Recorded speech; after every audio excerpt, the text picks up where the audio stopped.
সবাই শুনতে পাচ্ছেন? জি স্যার। হ্যাঁ, সরি আমি ডিসকানেক্ট হয়ে গেলাম, আমার ওই পাওয়ার চলে গেছে, ল্যাপটপ বন্ধ হয়ে গেছে।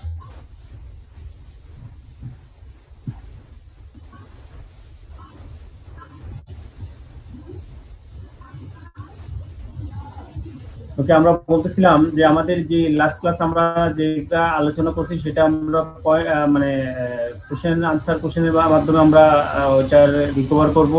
সম্ভবত আপনারা গত ক্লাসে অনেকে প্রেজেন্ট ছিলেন না, তাই না? জি স্যার। হ্যাঁ, কারণ হচ্ছে আপনারা অনেকেই হয়তো বা মেইল চেক করেন নাই, যেহেতু আমি বলে দিয়েছিলাম আগে যে আমি আর ক্লাস নিচ্ছি না, হ্যাঁ, শুধু শনিবার ছাড়া। তাই আসলে দোষটা আমারই ছিল, এই জন্য আমি এটা আবার চাচ্ছি যে রিপিট করতে। ঠিক আছে, তো আজকে আবার আমি ইনস্টিটিউটকে বলছি অবশ্য আপনাদেরকে এসএমএস দেওয়ার জন্য, মেইল করার জন্য, মানে ও একটু ব্রডলি যেন বলে, যে ধরুন যেন সবাই জানতে পারে। আশা করি যে হয়তো আপনারা এই জন্য হয়তো উপকৃত হচ্ছেন, যে অনেক জানতে পারছেন। আমরা এখন থেকে আপনার রুটিন পাইছেন নাকি? রুটিন দিছে ইয়েতে, ওয়েবসাইটে? না স্যার, রুটিন তো পাই নাই। রুটিন পান নাই? স্যার না একটা পাইলে রুটিন আসছে, ওটা মনে হয় অন্য ব্যাচের নাকি? একটা রুটিন দেখলাম কি রুটিন দেখছেন? অক্টোবরে মনে হয় পরীক্ষা এক্সামের এরকম কিছু। না না, পরীক্ষার রুটিন না, মানে আমাদের ইয়ের রুটিন, মানে আমাদের ক্লাসের শিডিউল। স্যার এটা মেল দিছে স্যার, যে 9টা বাজে ক্লাস হবে, এটা মেল দিছে। এমনিতে কোনো রুটিন হয়নি স্যার। আর আজকে মেল মেল দিছে, দিছে তাই না? জি 9টা বাজে ক্লাস হবে। আজকে থেকে রুটিন হয়ে গেছে। রুটিন ওরা কি মেল মানে ওরা আপলোড করে কিনা জানি না। আজকে থেকে হচ্ছে আপনার শুধুমাত্র ফ্রাইডে 11টায়, ফ্রাইডে 11টা, আর অন্য যে 6 দিন ক্লাস হবে 6 দিন রাত্রে 9টায়।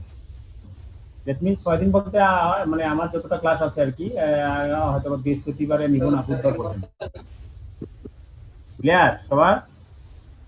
জি স্যার। জি স্যার, ক্লিয়ার স্যার। সবাই এটা নোট রাখবেন। আগামীকালকে শুক্রবার আছে হচ্ছে 11টায়, আগামীকালকে ক্লাস আছে 11টায়। স্যার শনিবারও কি 9টায়? ইয়া 3টায়? হ্যাঁ, সব দিন 9টায়, সব দিন 9টায়। হ্যাঁ, শনিবারও 3টায় বলছিলাম, পরবর্তীতে এটা আমি চিন্তা করলাম যে অনেকেরই অফিস থাকতে পারে, এই জন্য ওইটাও 9টায় নিয়ে নিচ্ছি। Thank you sir. হ্যাঁ, 9 PM স্যার। 9 PM, right.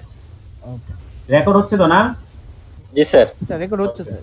হ্যাঁ, তাহলে এই এই হলো অবস্থা। আপনারা এই ক্ষেত্রে আমি আশা করি যারা মানে বিভিন্নভাবে চাকরিজীবী বা এতে সবাই যেন উপকৃত হন, সেই জন্য আমি আসলে এই উদ্যোগটা নিচ্ছি, যে করি হোক বিভিন্ন এতে তাদেরকে কনভিন্স করার চেষ্টা করছি। সেক্ষেত্রে তারা আমার সাথে এগিয়ে হয়েছে।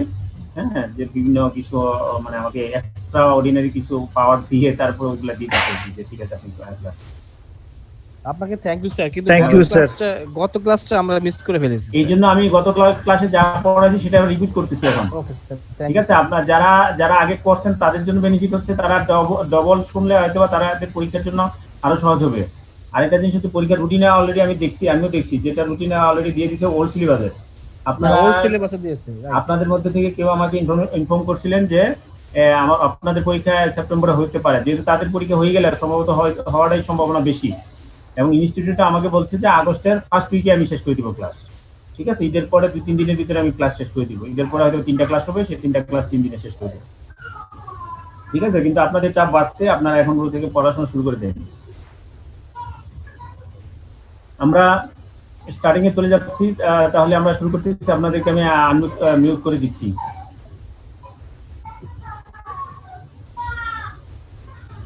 আমরা গত ক্লাসে আমরা আলোচনা করছি দি ইন্ডিয়ান কন্ট্রাক্ট অ্যাক্ট 1872। আমরা যদিও পড়তেছি ইন্ডিয়ান কন্ট্রাক্ট অ্যাক্ট 1872, কিন্তু আমরা বলবো সবসময় always contract act 1872, contract act 1872। এখানে প্রথমেই হচ্ছে টাইটেল, শর্ট টাইটেল, যে কোনো অ্যাক্টের ক্ষেত্রে প্রথম শর্ট টাইটেল থাকে, দেন হচ্ছে ইন্টারপ্রিটেশন ক্লজ। ইন্টারপ্রিটেশন ক্লজের ক্ষেত্রে আমার মনে হয় আপনাদেরকে সুযোগ দেই, আপনারা কাছ থেকে আমি শুনি, তাহলে যারা ছিল না তারা আপনাদের কাছ থেকে শুনলেও হয়তো তারা আরো বেশি উপকৃত হবে। প্রথমে আমি ইন্টারপ্রিটেশনে প্রথম বলছি যে প্রপোজাল কি বলেন, একজন বলেন।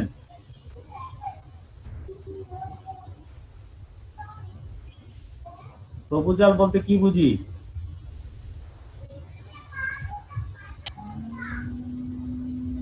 প্রমিস বলতে কি বুঝি? প্রপোজাল বলতে কি বুঝি? প্রমিস বলতে কি বুঝি? এখানে দেখেন, আপনারা দেখতে পাচ্ছেন তো, একটু কালার করা আছে।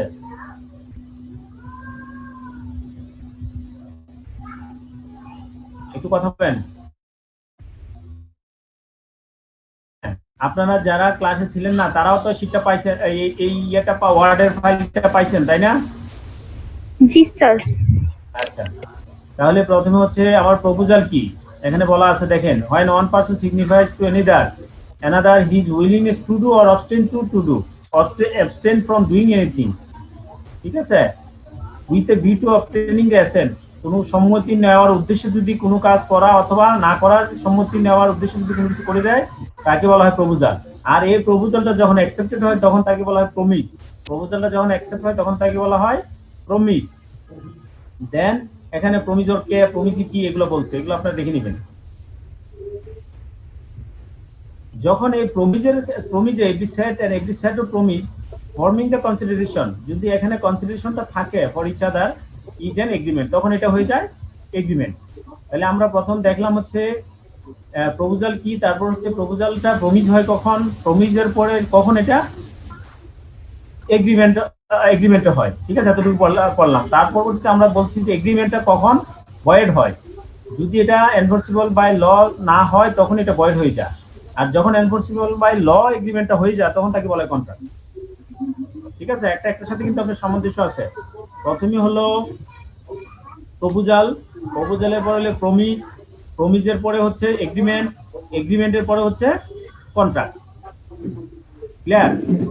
এগুলো আপনারা দেখে নেবেন। দেন কন্ট্রাক্টের পরে কন্ট্রাক্ট যদি এগ্রিমেন্ট যদি একদিকে হবে কন্ট্রাক্ট, অথবা যদি এটা এনফোর্সেবল ল না হয় তাহলে হয়ে যাবে ভয়েড। দেন কোশ্চেন অ্যারাইজ করে যে ভয়েডেবল কন্ট্রাক্ট, এটা একটা ডেফিনিশন। হ্যাঁ বানাও। An agreement which is enforceable by দুইটা ক্লাস করতে আছি। ভয়েডেবল কন্ট্রাক্ট বলতে কি বোঝায় এটা কিন্তু বলেন, এর ডেফিনিশন আসে পরীক্ষায়।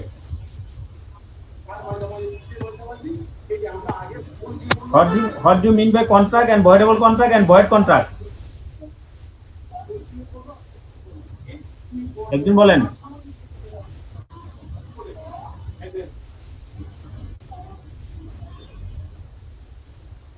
কেউ একজন, আমি কি নাম ধরে বলবো?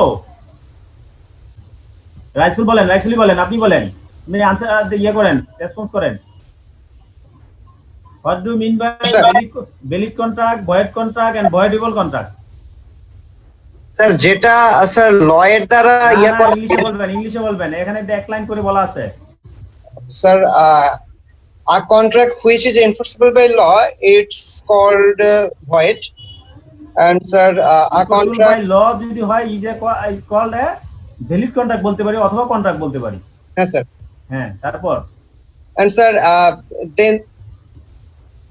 sir then যদি an agreement যদি sir so our agreement enforceable by law we called it sir contract. হ্যাঁ, right. And sir an agreement which is enforceable by law, and sir যদি স্যার পড়েন নাই পড়াশোনা করতে হবে স্যার। এইটুকুকে পড়া হয়নি স্যার, আমি অনেক পরে জয়েন করছিলাম। আপনি একটু বলতেন স্যার, লজ্জা দিয়ে না, আপনি বলে দেন, কালকে আমি অনেক পরে জয়েন করছিলাম। হ্যাঁ, পড়তে হবে, ঠিক আছে, আর অনেক আগে থেকে পড়া, পরীক্ষা আসতেছে, পড়তে হবে। নেক্সট আরেকজন বলেন, আমি এখানে কাছাকাছি কাকে দেখতে পাচ্ছি, আপনি আরেকজন বলেন, আপনি মিউট করে ফেলেন রাইসুল। আমি এখানে দেখতে পাচ্ছি কে, আব্দুল আলিম, আপনি বলেন। What do you mean by void contract? শুনতে পাচ্ছেন?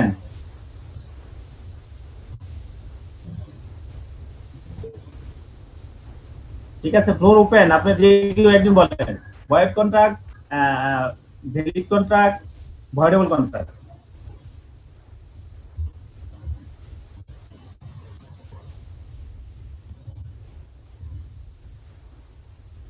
কেউ বলতেছেন না, বলতে পারবেন না? আপনার স্ক্রিন তো সামনে আছে, ইচ্ছা করলে স্ক্রিন দেখে বলতে পারেন। An agreement not enforced by law is the said to be void. Void মানে ভয়েডেবল কন্ট্রাক্ট আমরা বলতে পারি, এই ক্ষেত্রে আমরা বলতে পারি ভয়েডেবল কন্ট্রাক্টও বলতে পারি, ঠিক আছে, সেড টু বি ভয়েড। দেন হচ্ছে বলেন, An agreement enforceable by law is a contract. তারপরে বলেন ভয়েডেবল contract. An agreement which is enforceable by law at the option of one or more of the parties thereto, but not at the option of the other and other or others is a voidable contract. ঠিক আছে, আপনারা এই যে আপনাদেরকে আজকে এই জন্য repeat করলাম এবং এটা গুরুত্ব দিয়ে দিয়ে বললাম, এই যে তিনটা লাইন, তিনটা মানে চারটা লাইন, তিনটা সংজ্ঞা জি, এক্স এবং আই আপনারা হুবহু মুখস্থ করবেন। নেক্সট আমরা চলে যাচ্ছি কমিউনিকেশন কখন কমপ্লিট হয়। দেখে নেবেন আপনি যার কাছে কোনো একটা জিনিস পৌঁছে, যেমন আমি এখন বারবার বলতেছিলাম যেন আব্দুল আলিমকে বলতেছিলাম উনি যেন বলে, কিন্তু উনি কি শুনতে পারছে কি পারে নাই আমি কিন্তু বুঝি নাই। যদি আমি বুঝি যে উনি শুনতে পারছে তখন দেন দিস ইজ কল্ড কমিউনিকেশন। ঠিক আছে, বলা হবে এটা কমিউনিকেশন কমপ্লিট হয়েছে। যদি উনি যদি না শুনে থাকে বা আমি যদি এখান থেকে বুঝতে না শুনতে পারছে তখন কমিউনিকেশন বলতে হবে। ঠিক আছে, আপনি বুঝতে পারছেন উদাহরণটা? Yes, sir. কমিউনিকেশন হয় কমপ্লিট, কমিউনিকেশন কখন কমপ্লিট হবে? হ্যাঁ বলেন। A communication of a proposal is complete when it's come to the knowledge of the person to whom it is made. আমি যার বরাবর মানে করতেছি সে যদি জানছে কি জেনেছে এই ব্যাপারে যদি আমার নলেজে আসে, আমি যদি আমার জ্ঞানে আসে তখন এটাকে বলা হবে কমিউনিকেশন। Communication, জি স্যার। ক্লিয়ার? এটা বলে এখানে এই কথাগুলো এখানে বলা হয়েছে এবং এখানে ইলাস্ট্রেশন আছে, আপনারা দেখবেন। আমি একটু দ্রুত করতেছি কারণ হলো যেহেতু এই ক্লাসটা একবার রিপিট করতেছি সেক্ষেত্রে স্বাভাবিকভাবে একটু দ্রুত যেতে হবে। তারপর বলা হচ্ছে যে অ্যাকসেপ্টেন্স। অ্যাকসেপ্টেন্স কাকে বলে? Acceptance must be approved. বা এখানে আমরা আলোচনা করছিলাম acceptance must be absolute. Acceptance আপনি যখন দিবেন আপনি সেটা আপনারা আনমিউট করে ফেলবেন, একজন শুধুমাত্র মানে সবাই মিউট রাখবেন, একজন শুধু আনমিউট করবেন। Acceptance must be absolute, absolute হতে হবে অ্যাকসেপ্টেন্স। ঠিক আছে, আপনি আমাকে বললেন স্যার আপনি ক্লাসটা নেবেন, আমি বললাম হ্যাঁ আরেকটা ক্লাস আমি নিব, কিন্তু যদি এরকম কোনো মানে একটা কন্ডিশন দিয়ে দিলাম, যদি কি থাকে ইলেকট্রিসিটি থাকে অথবা যদি আমাকে ইনস্টিটিউট পারমিশন দেয়, সেই ক্ষেত্রে আমার এটা অ্যাকসেপ্টেন্স আসে নাই। অ্যাকসেপ্টেন্স তখনই হবে যখন এটা কি হবে অ্যাবসলিউট হতে হবে, এটার ক্ষেত্রে কোনো বাদ দেওয়া যাবে না, তখন তাকে বলা হচ্ছে অ্যাকসেপ্টেন্স মাস্ট বি অ্যাবসলিউট। কোনো কন্ট্রাক্ট হতে হলে অ্যাকসেপ্টেন্স অবশ্যই কি হতে হবে? অ্যাবসলিউট হতে হবে। তারপর আমরা বলছিলাম হোয়াট এগ্রিমেন্টস আর কন্ট্রাক্ট, কোন এগ্রিমেন্ট গুলো কন্ট্রাক্ট। এই যে একটা দাগ, এটা কিভাবে আসে? এটা আসলে এটা আমার শিখা দরকার। এটা আমি মানে ডিলিট করবো কিভাবে? এই যে একটা দাগ দিছে, কেউ একজন দিচ্ছেন, এটা তো জানি না স্যার। এটা আপনারা যারা করেন এটা খুব খারাপ কাজ। হ্যাঁ, এগুলো করলে তো অন্যরা দেখতেছে না এটা। ঠিক আছে, এগুলো করবেন না। স্যার উপরে ইরেজার আছে, ইরেজার দিয়ে মুছে যাবে। দেখি কোনটা? এটা তো অ্যানুই, এটা দিয়ে মনে দাগটা দিচ্ছে। নিজের কোথায় পাওয়া যায় জানা স্যার? স্যার দুইটা এ আছে না, মানে সংখ্যাটা আছে যে 12 পাশে দুইটা এ আছে, তার পাশে ইরেজার আছে।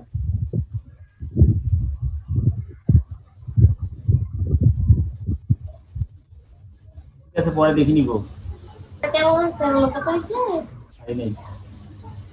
ফন্ট সাইজের একেবারে ডানে, ফন্ট সাইজ যে 12 দেয়া আছে, 12 এর পাশে যে লেটার মানে সাইজটা আছে ওটা একেবারে ডানে আছে ইরেজার। আপনি আন্ডু করে দেন তাহলে দেখি। আপনি ইয়ে থেকে বলতেছেন আমার মানে ওয়ার্ডের ফাইল থেকে যেতে হবে এটা? জি স্যার, জি স্যার স্যার। ওই যে টাইম নিউ রোমানের পাশে স্যার। ফন্ট সাইজের ডান ফন্ট সাইজ আমি ভাবছি যে আমি জুমের থেকে বুঝি এটা করতে হবে। ঠিক আছে, এটা আপনারা এগুলো করবেন না, ওখান থেকে যেটা করা যাবে। ঠিক আছে, যাই আমরা এখন যাচ্ছি যে হোয়াট এগ্রিমেন্টস আর কন্ট্রাক্ট, কোন এগ্রিমেন্ট গুলো কন্ট্রাক্ট হয় একজন বলেন। All agreement are contract if they are made by the দেখে দিয়ে বলতেছেন, আমি চেঞ্জ করে বলবো, বলেন। স্যার দেখে তো বলতেছি স্যার, আমি জয়েন করে নাই স্যার। যারা জয়েন করছেন তাদেরকে আমি কোশ্চেন করতেছি, যারা জয়েন করেন না তারা বলছেন না, তারা শোনার জন্যই আমি আসলে কোশ্চেন করতেছি। স্যার বলেন হোয়াট এগ্রিমেন্টস আর কন্ট্রাক্ট। সব এগ্রিমেন্টারি কন্ট্রাক্ট যদি ফ্রি অফ কনসেন্টে পার্টিদের ফ্রি অফ কনসেন্টে করা হয় এবং লফুল কনসিডারেশনে হয় এবং অবজেক্টিভও লফুল থাকে। ঠিক আছে, are not expressly declare to be void, এবং এগুলোকে যেন ভয়েড ভাবে ডিক্লেয়ার করা যাবে না, এরকম যদি হয়ে থাকে তখন একে বলা হবে কন্ট্রাক্ট। ঠিক আছে, আপনারা যারা নতুন জয়েন করছেন তাদের জন্য এগুলা মানে রিপিট করা আর কি। জি স্যার, থ্যাংক এখন ইউ স্যার। কোশ্চেন আসতেছে, হু আর কম্পিটেন্ট টু কন্ট্রাক্ট, কন্ট্রাক্ট কারা করতে পারবে? যারা ছিলেন তাদের মধ্যে যে একজন বলবেন না দেখা। যাদের বয়স 80-র উপরে। আপনি না, আপনি একটা বলছেন এই মাত্র, তো আপনি স্যার আর একজন বলেন।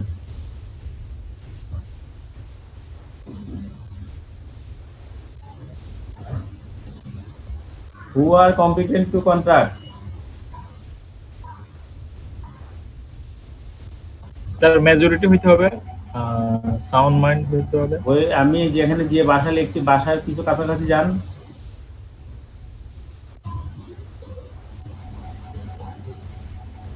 আর ম্যাচিউরড হতে পারছে, ম্যাচুরিটি। হ্যাঁ, এইজ অফ মেচুরিটি, মেজুরিটি, ঠিক আছে, মেচুরড না, মেজুরিটি, এইজ অফ মেজুরিটি। মেচুর বললে হবে কিন্তু সিনোনিম কিন্তু হয়, কিন্তু আমরা করব না, এখানে ভাষাটা ইউজ করে করব, আমি বলছি ওইটা।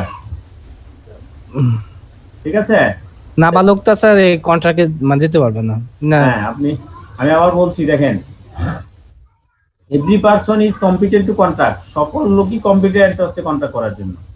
হু is the age of to the law, আইন অনুযায়ী যার বয়স মেজরিটি বলা হয়। এখন আইন কোন দেশের 18 বছর জায়গায় 19 বছর করতে পারে, 20 বছর করুক, এই আইন যদি বলে মেজরিটি তাহলে এটাই বলে মেজরিটি। 17-16 বছর যদি অ্যালাউ করে তাহলে 16 বছর মেজরিটি। ঠিক আছে, এটা এমন ভাবে সংজ্ঞাটা করছে যে এটা ইন্ডিভিজুয়াল পিরিয়ড পর্যন্ত জন্য করতে থাকে। ঠিক আছে, and who is of sound mind, যে কি থাকতে হবে? সাউন্ড মাইন্ড থাকতে হবে। Is not disqualified from contracting by law, any law to which he is a subject. ঠিক আছে, কোনো অনুযায়ী, আইন অনুযায়ী সে যেন ডিসকোয়ালিফাইড না হয়, তাহলেই সে কি করবে? Competent to contract. তিনটা পয়েন্ট এখানে। একটা হচ্ছে মেজরিটি, এইজের ক্ষেত্রে মেজরিটি। সেকেন্ড হচ্ছে সাউন্ড মাইন্ড, কোয়ালিফাইড, আইনের মাধ্যমে ডিসকোয়ালিফাইড। আপনি সাউন্ড মাইন্ডও আছেন, আপনি মেজরিটি হয়েছেন, কিন্তু আপনাকে বলা হচ্ছে ডিসকোয়ালিফাইড। ঠিক আছে, তাইলে আপনি করতে পারবেন। দেন আমরা বলছি সাউন্ড মাইন্ড বলতে কি বুঝি?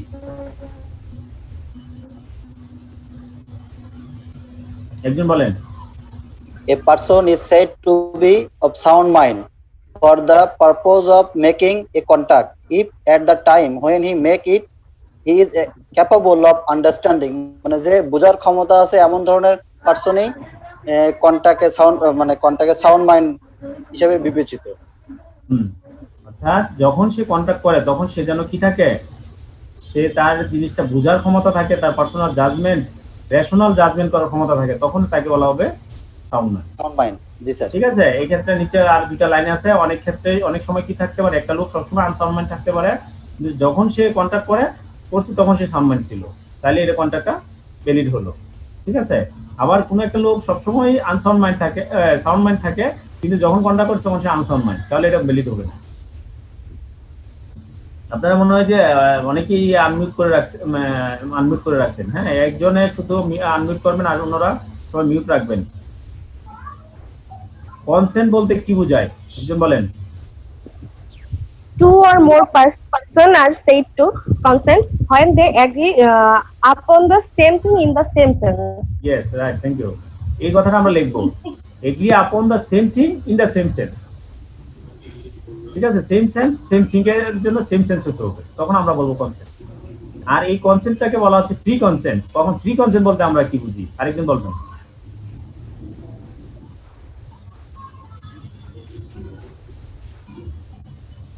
আমরা কনসেন্টের পরে আমরা যাব ফ্রি কনসেন্ট বলতে কি বুঝি? বলবো, বলেন, আরেকজন বলেন। কোয়েশন থাকবে না যেখানে, আনডিউ ইনফ্লুয়েন্স থাকবে না, তারপর মিসপ্রেজেন্টেশন থাকবে না যেখানে, আর এই তো 5টা পয়েন্ট। আচ্ছা, তার মানে সবগুলো বলতে হবে। হ্যাঁ, 5টা পয়েন্ট অবশ্যই লিখবেন, পরীক্ষা যখন আসবে 5টা পয়েন্ট লিখবেন। ফ্রি অফ কনসেন্টের ক্ষেত্রে 5টা পয়েন্টই বলতে হবে, যে কোয়েশন, আনডিউ ইনফ্লুয়েন্স, ফ্রড, মিসপ্রেজেন্টেশন এবং মিস্টেক। এই 5টা কন্ডিশন যদি না থাকে তখন আমরা বলবো 16, 17, 18, এই কনসেপ্টটা ফ্রি 20, 21, কনসেপ্ট। 22। ওকে, ঠিক আছে। জি স্যার। নেক্সট আমরা আরেকজন বলেন। হ্যাঁ, কিছু বলতেছিলেন? দেন আমরা বলবো কোয়েশন বলতে কি বুঝি, এই যে 5টা পয়েন্ট বলছি 5টা পয়েন্টে আবার ডেফিনিশন শিখবেন। কোয়েশন বলতে আমরা কি বুঝি?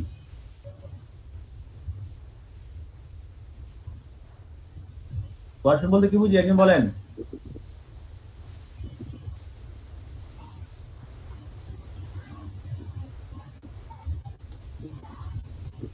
কোয়েশন কেউ বলতে পারতেছেন না, দেখে দেখে বলেন। বলেন। Caution is the committing of threatening to a commit any act forbidden by the Indian Penal Code. Committing মানে হচ্ছে মানে আপনাকে অলরেডি ঘটনা করছে অথবা আপনাকে কি করছে, থ্রেট দিছে আপনাকে এই ঘটনা আপনাকে মারবে। কমিটিং মানে মনে করেন যে আপনার মাইর আপনাকে মারলো অথবা আপনাকে মারার জন্য থ্রেট দিল। এই মারা বলতে এখানে বিভিন্ন অঙ্গিকে মারা বলতে হতে পারে। আপনাকে মনে করেন যে আপনার চাকরিচ্যুত করবে, আপনাকে চাকরিচ্যুত করে ফেলছে অলরেডি, অথবা আপনাকে বলা হচ্ছে আপনাকে মানে গ্রেফতার করে ফেললো, অথবা আপনাকে এটা মনে করেন যে হাইজেক করা হলো অথবা হাইজেক করবে, এরকম কথাবার্তা। Committing or threatening two commit, ঠিক আছে? এরকম যদি হয় তখন তাকে বলা হবে কোয়েশন। আর বাকিগুলো এইগুলা পুরোটা লাইন আপনার পড়বেন। ক্লিয়ার? নেক্সট আমরা যাচ্ছি আনডিউ ইনফ্লুয়েন্স বলতে কি বোঝায়?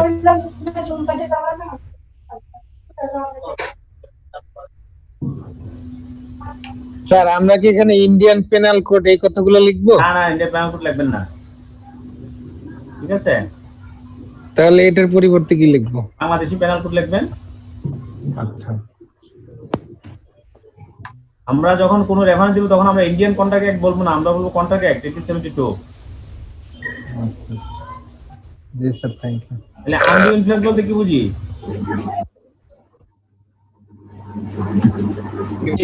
Dominating the influence of others, মানে dominating the will of other. আমার কোনো একটা ইচ্ছাকে কেউ যদি আনডিউ ভাবে যদি ইনফ্লুয়েন্স করতে চায় আমার একটা উইলটাকে, এটাই স্যার হচ্ছে আনডিউ ইনফ্লুয়েন্স। হ্যাঁ, আপনাকে ইনফ্লুয়েন্স করছে আপনাকে, কিন্তু সে আগেরটা কিন্তু আপনাকে জোরপূর্বক করে আপনাকে করা হয়েছে, আপনি কিন্তু রাজি খুশি হয়ে করেন নাই। আর আনডিউ ইনফ্লুয়েন্স হচ্ছে আপনি রাজি খুশি হয়েছে এবং সেটা আনডিউ হবে, ঠিক আছে? এই রাজি খুশি হয়ে আপনি যখন আপনার কাছে মানে অবৈধভাবে যখন রাজি খুশি করে আপনার কাছে যখন কোনো কাজ আদায় করে নেয় তখন তাকে বলে আনডিউ ইনফ্লুয়েন্স। ক্লিয়ার? জি। নেক্সট আমরা যাচ্ছি হচ্ছে ফ্রড বলতে কি বুঝি?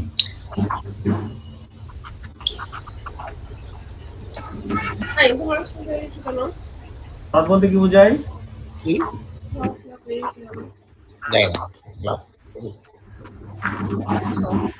এদিকে বলেন না একজন।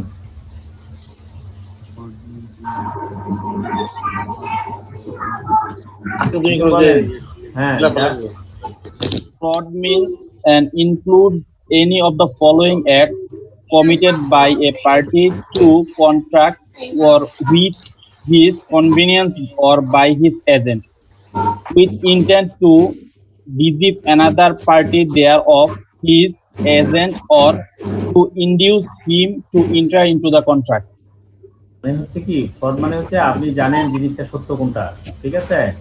সেই সত্যটা আপনি না বলে তাকে কনভিন্স করছেন অন্য একটা আপনাকে তাকে ঠকানোর উদ্দেশ্যে কোনো কিছু তাকে আপনি কাজটা করছেন, এটাকে বলা হচ্ছে ফ্রড, ঠিক আছে?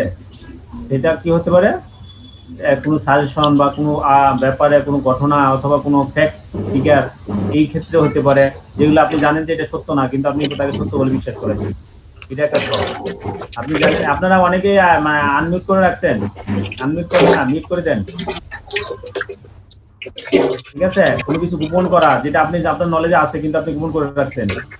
Promise make without intention of performing it, আপনি যে আগে থেকে জানেন আপনি এটা করবেন না এরকম ইন্টেনশন নিয়ে আপনি তাকে প্রমিস করছেন, ঠিক আছে? অথবা তাকে ঠকাবেন, এইগুলো হচ্ছে ফ্রড। মিসরিপ্রেজেন্টেশন বলতে কি বুঝছেন? যেমন মনে হয় আপনারা অনেকে আনমিউট করে রাখছেন, হ্যাঁ আমি বন্ধ করে দিয়ে আমি বলতে থাকি, তাহলে আবার অন্যরা ডিস্টার্ব হচ্ছে।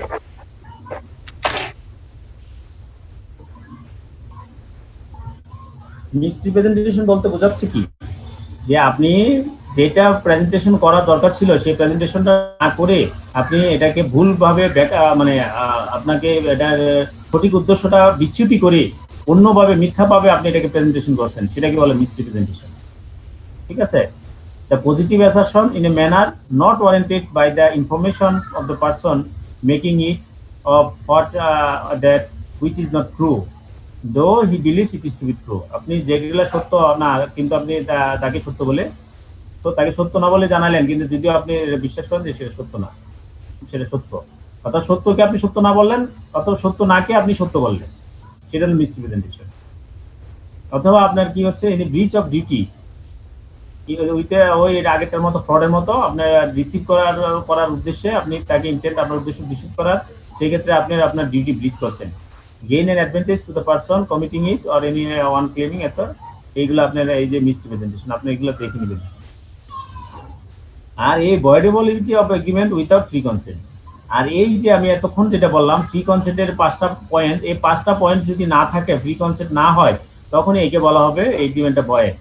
এগ্রিমেন্টটা ভয়েড অর্থাৎ আপনাকে যদি কোনো ডেফিনিশন মানে কোনো যদি কেস স্টাডি আছে, কেস আসে, তাহলে আপনি দেখবেন ওই কেসের ক্ষেত্রে এই যে 5টা জিনিস দেখলাম, এই 5টা জিনিস যদি না থাকে তখন আপনি বলবেন এটা ভয়েড কন্ট্রাক্ট।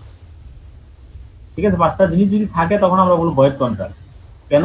কারণ there is the absence of free consent, এখানে ফ্রি কনসেন্টের অভাবে সেটা ভয়েড কন্ট্রাক্ট হয়ে গেল।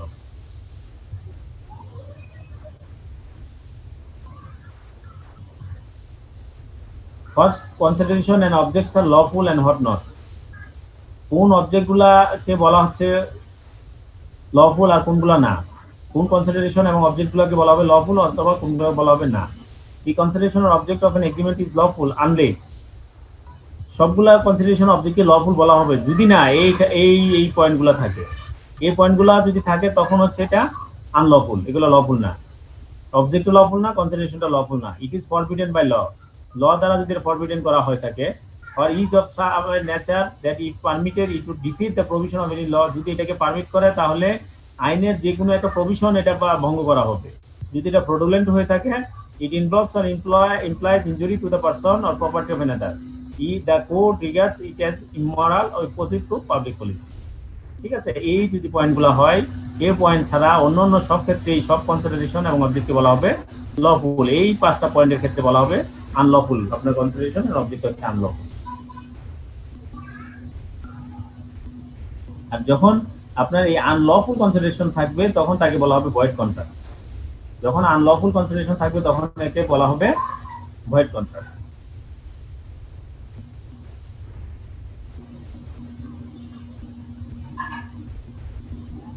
এখানে দেখেন, এখানে একটা 3টে পয়েন্ট আছে, সেটা বলা হচ্ছে যে যদি একটা agreement without consideration an agreement without consideration void, ঠিক আছে? কনসিডারেশন ছাড়া এগ্রিমেন্ট হয়ে যা ভয়েড হয়ে যা, unless it is in writing and registered or is a promise to compensate for something done or is a promise to pay a debt buried by limitation law।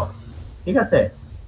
আইন অনুযায়ী যদি এটা date হয়ে যা, ব্যারেড ডেট, ওই যে আপনার যে লোনটা সেটা যদি ব্যারেড হয়ে যা পে করতে, সেই ক্ষেত্রে যদি কোনো কিছু হয় সেটা কনসিডারেশন ছাড়াও এটা মানে এগ্রিমেন্ট হয়ে কন্ট্রাক্ট হবে, ভ্যালিড কন্ট্রাক্ট হবে।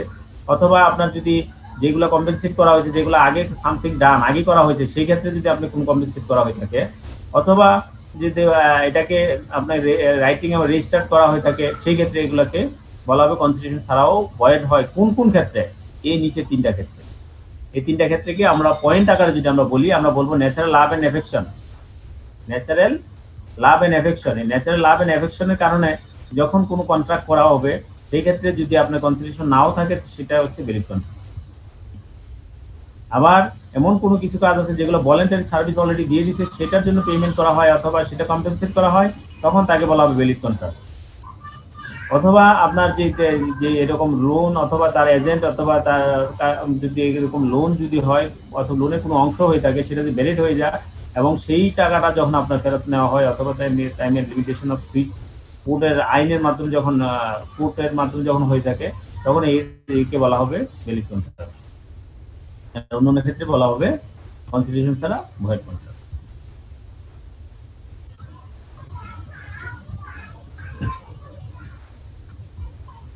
আপনারা এইগুলা দেখবেন। হ্যাঁ, দেন আমরা আলোচনা করছিলাম কন্টিনজেন্ট কন্ট্রাক্ট। কন্টিনজেন্ট কন্ট্রাক্ট বলতে আমরা কি বুঝি? Contingent contract is a contract to do or not to do something if some event collateral two such contract does or does not happen. যদি কোনো কন্ট্রাক্ট কন্ডিশন দেওয়া থাকে, কোনো কন্ডিশন ওই ঘটনা ঘটে অথবা না ঘটে, সেই ক্ষেত্রে আমি আপনাকে এই কন্ট্রাক্টটা দিব, মানে সাথে এটা দিব অথবা না দিব, এরকম কোনো যদি কন্ট্রাক্ট হয় তখন তাকে বলা হয় কন্টিনজেন্ট কন্ট্রাক্ট। যেমন আমরা উদাহরণ হিসেবে আমরা বলছিলাম ইন্স্যুরেন্স কন্ট্রাক্ট। ইন্স্যুরেন্স কন্ট্রাক্ট গুলো হচ্ছে আপনার বিশেষ করে লাইফ ইন্স্যুরেন্স এবং অ্যাক্সিডেন্টাল ইন্স্যুরেন্স, সেক্ষেত্রে হচ্ছে হ্যাঁ কন্টিনজেন্ট কন্ট্রাক্ট।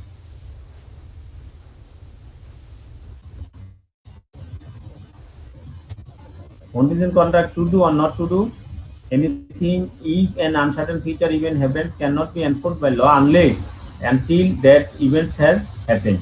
যদি এই ঘটনা না ঘটে তাও পর্যন্ত এটা দেওয়া হবে না। If the event becomes impossible, such contract will become void. যদি এরকম কোনো ঘটনা থাকে যেগুলো কখনই ঘটবে না, ইম্পসিবল, সেক্ষেত্রে এই রকম কন্ট্রাক্ট কন্টিনজেন্ট কন্ট্রাক্ট হয়ে যাবে ভয়েড কন্ট্রাক্ট।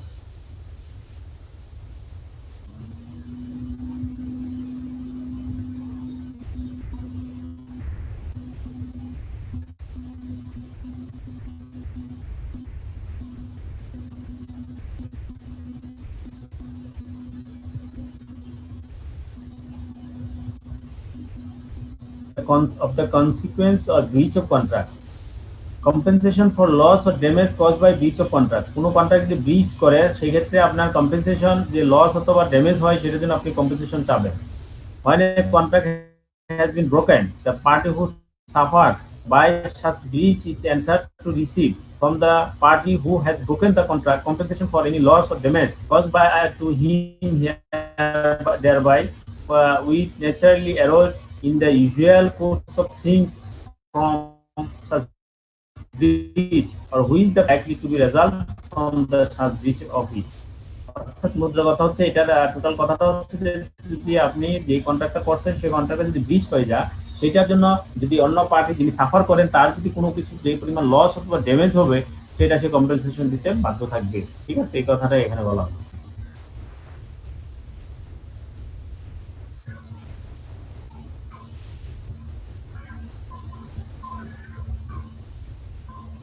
তারপর আমরা বলছিলাম কন্ট্রাক্ট অফ ইন্ডিমনিটি। ইন্ডিমনিটি বলতে কি বোঝায়? A contract by which one party promise to save the other from loss caused to him by the contract of the promisor himself or by the conduct of any other person is called a contract of indemnity. অর্থাৎ আমরা বলি মানে indemnity বলতে আমরা অনেক ক্ষেত্রে বুঝি যে কি আমরা আরেকজন যদি লস হয় তাহলে সেটা আমি গ্রান্টর দিব, সেটার জন্য তার আপনার ইয়াটা মানে যে লসটা হবে সেটা আমি পোষাই দিব, অর্থাৎ লসটা আমি বেয়ার করবো। এই ক্ষেত্রে তখন আগে বলা হচ্ছে contract of indemnity. Which one party promise to save the other, একজন প্রমিস করে অন্যকে সেভ করবে from loss caused by him, যদি কোনো লস করে সেক্ষেত্রে সে সেভ করবে। By the contract of promisor himself, এটাও অনেকটা কন্ট্রাক্ট অফ ইন্ডিমনিটি, অনেকটা আপনার ইয়ের মতো, ওই যে ইন্স্যুরেন্স কন্ট্রাক্ট বলতে পারি আমরা, যেমন হচ্ছে আপনার ফায়ার ইন্স্যুরেন্স। ফায়ার ইন্স্যুরেন্স যেগুলো সেটা হলো কন্ট্রাক্ট অফ ইন্ডিমনিটি, আপনাকে ওই লস যেটা হবে লসটাকে আপনাকে বিয়ার করবে সে। ঠিক আছে, এখানে উদাহরণ দেওয়া আছে, আপনার উদাহরণটা দেখে নেবেন। এখানে আমরা আরেকটা বলছি কন্ট্রাক্ট অফ গ্যারান্টি। যেমন ইন্ডিমনিটি একটা হচ্ছে যে আপনি লস হলে লসটা আপনাকে দিয়ে দিবে, সেই ক্ষেত্রে সেখান থেকে আরেকটা স্মার্ট টার্ম হচ্ছে কন্ট্রাক্ট অফ গ্যারান্টি। আমরা বলছি যে গ্যারান্টি, কন্ট্রাক্ট অফ গ্যারান্টিটা যেমন আমরা বলি যে লেটার অফ ক্রেডিট, এলসি যেটাকে বলি আমরা সাধারণত সবাই জানি, এলসি কি, এলসি বলি থাকি এলসি। এলসি মানে হচ্ছে এলসি একটা গ্যারান্টি, যদিও কন্ট্রাক্ট অফ গ্যারান্টি যেটা আছে সেটা থেকে আরেকটু মডিফিকেশন হয়েছে এবং সেটা আরো কিছু এলসি কিছু টার্ম মানে আপনার কিছু ডকুমেন্টারি ইয়ে আছে আপনার, এবং আপনার অনেক কিছু রুলস রেগুলেশন এখানে একটা হচ্ছে ইন্টারন্যাশনাল কিছু ল আছে, সেই ল অনুযায়ী করা হয়, সেটা হচ্ছে এলসি, লেটার অফ ক্রেডিট। আর এটা contract of guarantee. Contract of guarantee থেকে লেটার অফ ক্রেডিট তৈরি হচ্ছে। কন্ট্রাক্ট অফ গ্যারান্টি কি? আপনাকে একটা গ্যারান্টি দেওয়া, যেমন আমি আপনাদের একজনের পক্ষে, আমি সাজিদুল পক্ষে আমি বললাম যে হ্যাঁ সাজিদুল যদি আপনি সাজিদুলকে এক লাখ টাকা হলাদ দেন, যদি সে টাকা না দেয় তাহলে আমি দিয়ে দিব। এই যে জিনিসটা, এটা হলো কন্ট্রাক্ট গ্যারান্টি। অথবা আপনি আপনারা দুজন বিজনেস করেন, আমি বললাম ঠিক আছে আপনারা দুজন বিজনেস করেন, আমি তাকে 5 লক্ষ পর্যন্ত আপনি ওই যে আপনার পণ্য তাকে বাকি দিতে পারেন, যদি না দেয় সেটা আমি দিয়ে দিব। এই যে কথাটা, সেটা হচ্ছে contract guarantee. Contract guarantee is a contract to perform the promise or discharge the liability of a third person in case of his default. সে যদি ডিফল্ট হয়, সে যদি না দিতে পারে, তখন আমি দিব। The person who gives the guarantee is called surety. এই দ্যাট মানে আমি surety দিলাম, আমার নাম হচ্ছে surety. The person in respect to whose default the guarantee is given, যার পক্ষে আমি গ্যারান্টিটা দিলাম, সে তাকে বলা হচ্ছে প্রিন্সিপাল ডেটর, এবং যাকে আমি দিব তাকে বলা হচ্ছে ক্রেডিটর। এই হলো contract guarantee. Contract guarantee oral হতে পারে, রিটেনও হতে পারে, ঠিক আছে? যদিও ওরালে কোনো ভিত্তি নাই। আমরা আগেও বলছি কন্ট্রাক্ট ওরাল হতে পারে, এগ্রিমেন্ট ওরাল হতে পারে, রিটেন হতে পারে, ঠিক আছে? অনেক কন্ট্রাক্ট, কিন্তু আপনি যদি কিছু কন্ট্রাক্ট আছে যেগুলো অবশ্যই রিটেন যদি না করেন তাহলে আপনি প্রুভ করতে পারবেন না। আপনি সেক্ষেত্রে আপনি সেগুলো যখন প্রুভ করতে পারবেন না, তখন এটা ভয়েড হয়ে যাবে।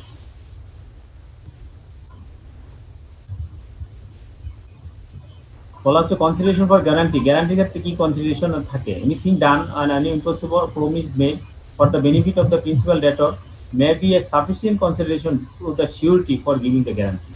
সিউরিটি যিনি আমি সিউর দিবে যে আমি টাকাটা দিয়ে দিব, সেই ক্ষেত্রে যার পক্ষে দিচ্ছে তার কাছ থেকে সে কোনো হয়তো তার পক্ষে কি থাকতে হবে? পর্যাপ্ত পরিমাণ তার মানে রিসোর্স থাকতে হবে, অথবা তার ব্যাকআপ থাকতে হবে, যে এই টাকাটা আদায় করে দিতে পারবে। অথবা এই ক্ষেত্রেই সিউরিটি কি করে? আপনার এই প্রিন্সিপাল ডেটরের পক্ষে গ্যারান্টি দিয়ে থাকে। Continue guarantee. গ্যারান্টি কয়েক প্রকারের গ্যারান্টি আছে, ঠিক আছে? এগুলো আমরা ওই চ্যাপ্টারে ওইদিকে আমরা গেলাম না, কিন্তু এখানে আমরা যা আছে তাই আমরা দেখলাম। কন্টিনিউ গ্যারান্টি কি? যেগুলা একটা গ্যারান্টির এগেইনস্টে কয়েকটা ট্রানজাকশন হতে পারে, সিরিজ অফ ট্রানজাকশন চলতেই থাকে, সেই ক্ষেত্রে তাকে বলা হচ্ছে কন্টিনিউ গ্যারান্টি। যেমন আমি যদি বলি একজনকে পক্ষে, যেমন একটু আগে বললাম যে আপনি 5 লাখ টাকা পর্যন্ত আপনি মাল দিতে থাকবেন, মানে 5 লাখ টাকা পর্যন্ত তাকে আপনি দেন, বাকি পণ্য দেন, এই যে গ্যারান্টি, সেটা একটা কন্টিনিউ গ্যারান্টি। আপনি টাকা দিলে 5 লাখ টাকা দিলেন, সে টাকা ফেরত দিয়ে দিলে আবার 5 লাখ দিলেন, একটা নির্দিষ্ট সময় পর্যন্ত এরকম গ্যারান্টি আমি দিয়ে দিচ্ছি, 5 লাখ পর্যন্ত আপনি দিতে থাকেন, এই যে এটাকে বলে continue guarantee. Revocation of the continue guarantee, এই যে আমি 1 বছরের জন্য আপনি 1 বছর, 5 বছর, 10 বছরের জন্য আমি আপনাকে কন্টিনিউ গ্যারান্টি দিয়ে দিলাম, এটা কখন রিভিকেশন হবে? A continue guarantee may at any time by revoke by the surety. যিনি আমি যে গ্যারান্টি দিলাম, আমি যে কোনো সময় আপনাকে আবার চিঠি দিতে পারি না, ভাই আপনি যে টাকা দিচ্ছেন আর কিন্তু তো আপনি দিয়েন না, এর পক্ষে আমি আর আপনি গ্যারান্টি দিব না, আপনি টাকা দিব না। সিউরিটি যে কোনো সময় এটা আপনার আগে যে গ্যারান্টি দিচ্ছেন সেটা রিভোক করতে পারে অ্যাজ দ্য ফিউচার ট্রানজাকশন, ভবিষ্যৎ ট্রানজাকশন, কিন্তু প্রিভিয়াসলি যে টাকাটা দিচ্ছেন সেটা কিন্তু সে দিতে হবে, ঠিক আছে? By notice to the creditor, ক্রেডিটরকে নোটিস দিয়ে। Revocation of continue guarantee by sureties of death, যিনি আপনাকে সিউরিটি দিচ্ছে তার যদি মৃত্যু হয়ে যায় তাহলে কিন্তু আপনার রিভিকেশন হয়ে যায়, ঠিক আছে? এই জন্য আপনার যখন গ্যারান্টি আসে, পার্সোনাল গ্যারান্টি, মানে আমি ইন্ডিভিজুয়াল পার্সোনাল গ্যারান্টি গ্যারান্টেড হয় না। কেন হয় না? কারণ আপনি তো আজকে রাত্রে আমি মারা যেতে পারি, তাহলে আমার কথা কোনো ভিত্তি নাই। তো সাধারণত প্রতিষ্ঠান এই গ্যারান্টি দিয়ে থাকে।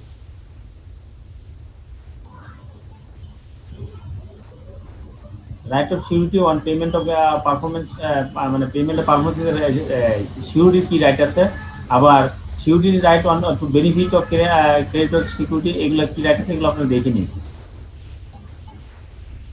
বেলমেন্ট, বেল অর ডেইলি, এগুলা ডিফিনেশনগুলা আপনারা দেখতে পারেন। হ্যাঁ, এগুলা কি? বেলমেন্ট বলতে কি? Bailment is the delivery of goods by one person to another for some purposes upon a contract that they shall, when the purpose is accomplished, be returned or otherwise disposed of according to the direction of the person delivering them. অর্থাৎ মাল যখন delivery দেয় অথবা দেয়, সেক্ষেত্রে বেলমেন্ট, bell or daily, এই 3টা point তৈরি হয়।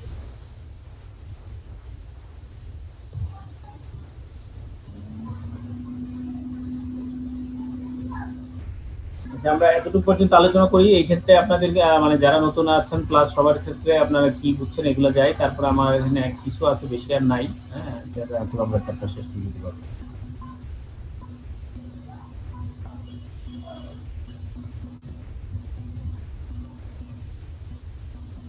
আপনাদের কোনো কোশ্চেন থাকলে বলতে পারেন।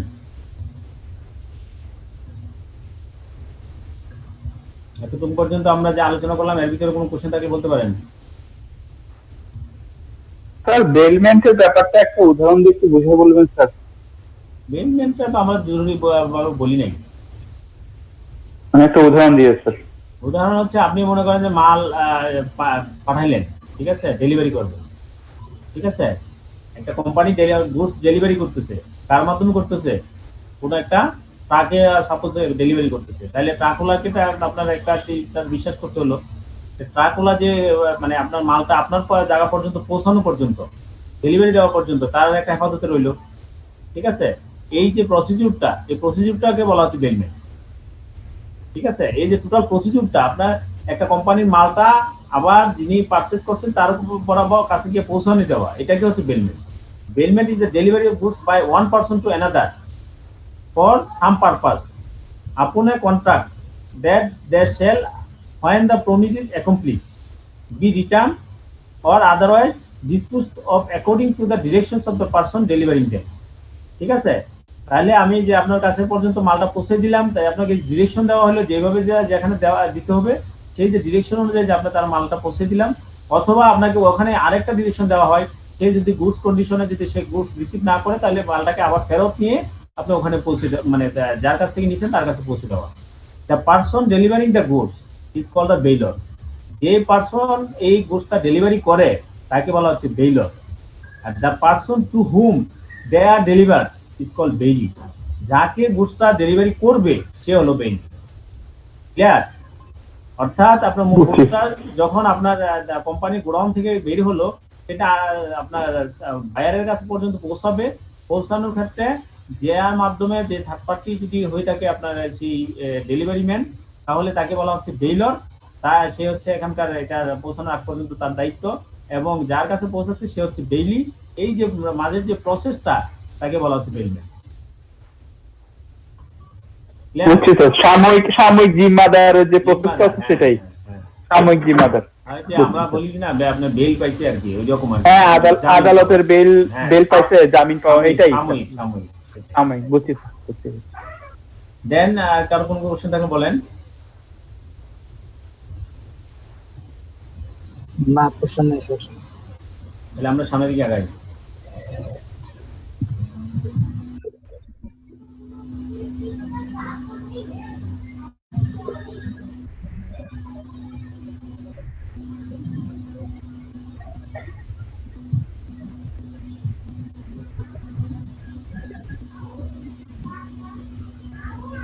আমরা বলছি এখানে দেখেন এজেন্ট কি প্রিন্সিপাল কি।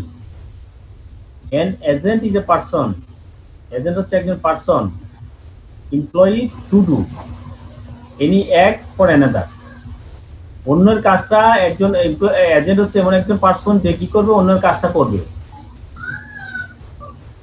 অর টু রিপ্রেজেন্ট অ্যানাদার, অথবা অন্য রিপ্রেজেন্ট হিসাবে কাজ করবে in dealings with third person. ঠিক আছে, অন্য থার্ড পারসনের সাথে কাজ মানে ডিলিংস করার জন্য সে রিপ্রেজেন্টেটিভ হবে, অথবা যে যিনি যার পক্ষে সে একটা পারসন এমপ্লয়েড হতে পারে, তখন তাকে বলা হচ্ছে এজেন্ট।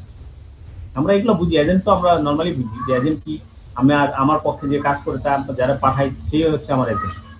ঠিক আছে, অথবা আমার একটা এমপ্লয়ি, হ্যাঁ, সে আমার অর্গানাইজেশনে চাকরি করে, সেই আমার agent. The person for whom such act is done or who is so represented is called the principal. মানে যার পক্ষে, যেমন আমার পক্ষে যে কাজ করতেছে আমি হচ্ছে প্রিন্সিপাল, এবং আমার পক্ষে যে কাজ করতেছে সে হলো এজেন্ট। এটা বলে এজেন্ট এবং principal. who may employ agent, এজেন্টকে এমপ্লয় করতে পারবে, এগুলো আপনারা দেখলেই পারবেন।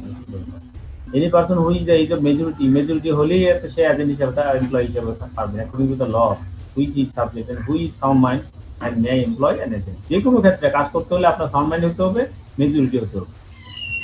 who may be an agent, K agent হতে পারবে, as between the principal and third person any person may become an agent, but no person who is not of the age of majority and the sound mind can become an agent so as to be responsible to his principal according to the provision in that behalf herein contained. এখানে কি বলা হয়েছে?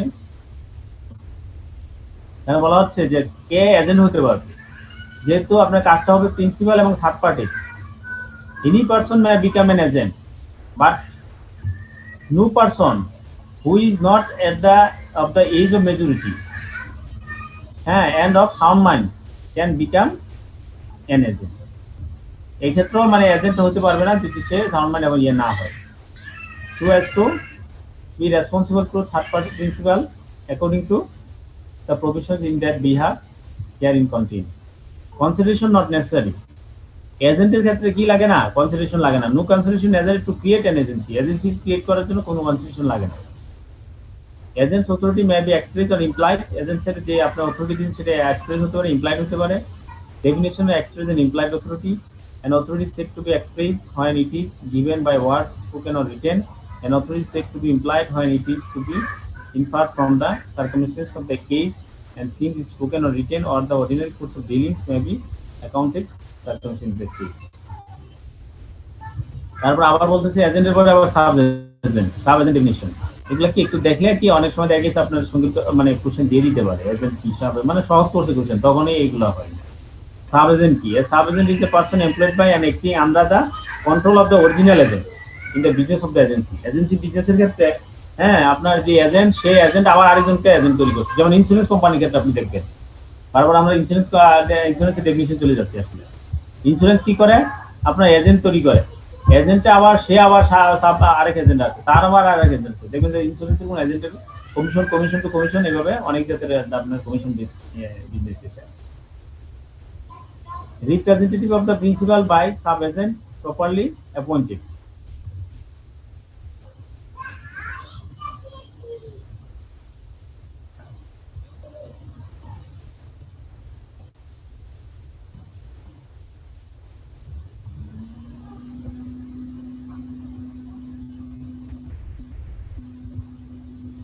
Agent account, এজেন্টের মানে duties কি, এগুলো দেখে নেবেন।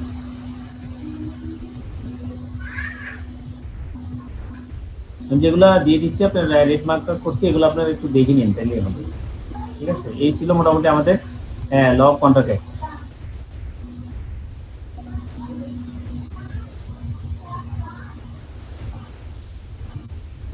আমরা ল অফ কন্ট্রাক্ট অ্যাক্ট আমরা এখন শেষ করব। আপনারা এর ভিতরে কোনো কিছু কোশ্চেন অথবা সাজেশন অথবা আপনার পরামর্শ থাকলে বলতে পারেন। স্যার আমি এই ওয়ার্ড ফাইলটা কিভাবে পাবো sir? Word file already upload হয়ে গেছে। আপনাদের যে গ্রুপ আছে, গ্রুপে আপনি কি অ্যাটেন্ড আছেন? স্যার হোয়াটসঅ্যাপ গ্রুপে মার্ক করাটা হচ্ছে স্যার। ফেসবুক গ্রুপে? স্যার ফেসবুক গ্রুপে তো আমি নাই স্যার। ঢুকবেন তাহলে, যে অ্যাডমিন আছে এখানে, ওর সাথে যোগাযোগ স্যার করবেন। আপনার যে মার্কিংটা এইটা কি করা হয়েছে? হ্যাঁ, ওইটাই করা আছে। রাইসুল কই আপনি আছেন নাকি? বলেন তো, করা হয়েছে নাকি?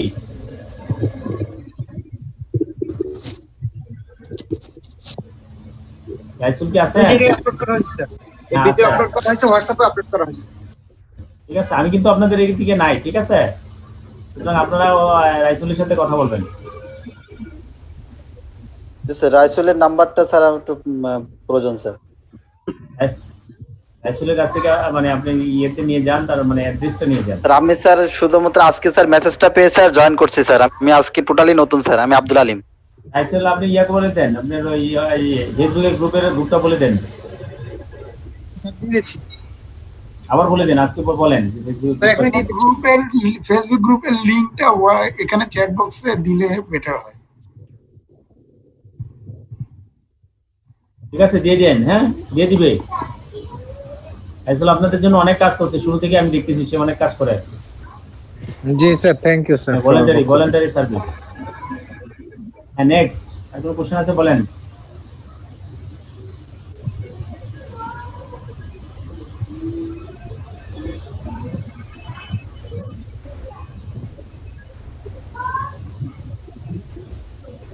এখন পরামর্শ না থাকলে আমরা এটা শেষ করতে পারি।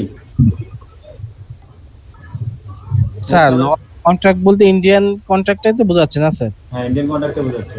আমরা বলবো না ইন্ডিয়ান কন্ট্রাক্ট, আমরা বলবো কন্ট্রাক্ট অ্যাক্ট 1873।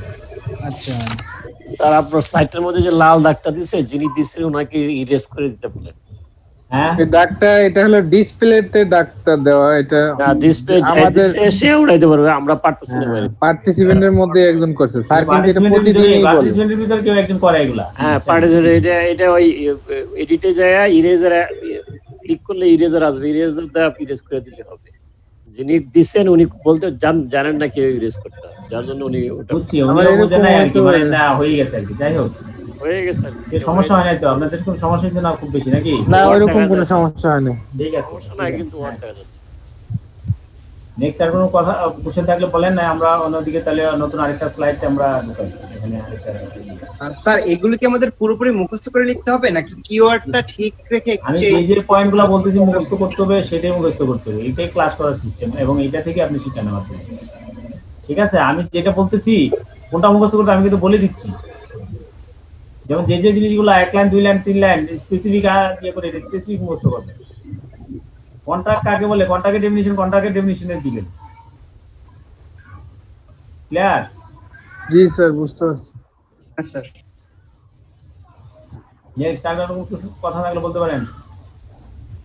আমরা এটা তাহলে ক্লোজ না করে দিই। স্যার, কোনো কথা নাই স্যার। আমরা ক্লোজ করি, আরেকটা দিয়ে আমরা ঢুকি।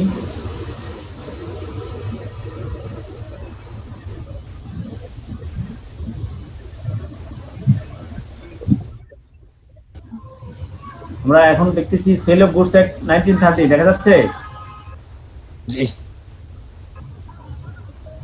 স্যার দেখা যাচ্ছে। আচ্ছা,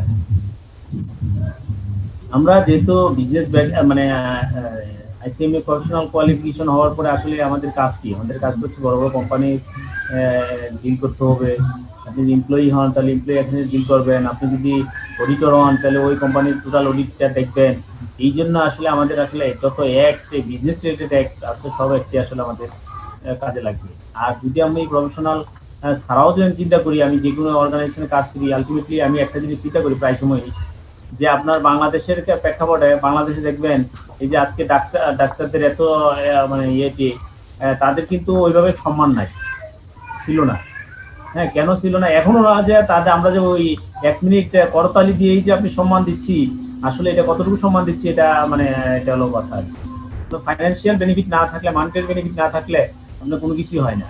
আপনার সবকিছুরই ক্ষেত্রেই আপনি সম্মান কখনই করবেন যখন তার ফাইন্যান্সিয়াল বেনিফিট থাকে। ঠিক আছে, এখন আপনাদের ক্ষেত্রে যেমন হয়েছে যে ডাক্তার সে সবচেয়ে ট্যালেন্ট, সবচেয়ে মেধাবী লোক, কিন্তু তার ক্ষেত্রে যতটুকু না, আপনি যে মনে করেন একজন আর্টস থেকে পড়ে এসে সে যখন আপনার অ্যাডমিনের তার চাকরি হলো, সে কিন্তু তার আন্ডারে চাকরি করতেছে। ঠিক আছে, ঠিক একই রকম বাংলাদেশের প্রেক্ষাপটে আইসিএমএ বলেন, সিএ বলেন, প্রফেশনাল অ্যাকাউন্টেন্ট বলেন, তাদের কিন্তু অনেক ডিমান্ড, যেটা তাদের চেয়ে অনেক অনেক বেশি অন্যান্য তারা কিন্তু পরিশ্রম করতেছে। ইঞ্জিনিয়ার, ডাক্তার, তাদের সেই পজিশনে যেতে পারতেছে না। ঠিক আছে, এই জন্য আসলে আমাদের এই যে বাস্তবিক প্রেক্ষাপটে যেখানে টাকা আছে, আমাদের বিজনেস যেহেতু আমাদেরকে ঢুকাবে, সুতরাং বিজনেস, ফুল বিজনেস আমার উপর ডিপেন্ড করবে, সেক্ষেত্রে আমাকে টাকা বেশি করে দিবে। সেটা চিন্তা করে যায়, তারা দিয়ে আমি 5 লাখ টাকা ইনকাম করি, তাকে আমি 2 লাখ দিয়ে দিই। ঠিক আছে, 10 লাখ করি, তাকে 2 লাখ দিয়ে দিই। কিন্তু একজন ডাক্তারের হয়তো বা সেভাবে তাকে ট্রিটমেন্ট করতে মানে হচ্ছে না। এই জন্য আমরা আসলে অ্যাক্টগুলো বেশি করতে হবে। সেল অফ গুডস অ্যাক্ট 1930 আমরা যেটা পড়তেছি এখন, হ্যাঁ, সেটা অ্যামেন্ডমেন্টটা যদি কিছু হয়ে থাকে, সেই অ্যামেন্ডমেন্ট পর্যন্ত আপ টু অ্যামেন্ডমেন্ট পর্যন্ত এর হতো, কিন্তু অ্যাক্ট হচ্ছে সেল অফ গুডস অ্যাক্ট 1930।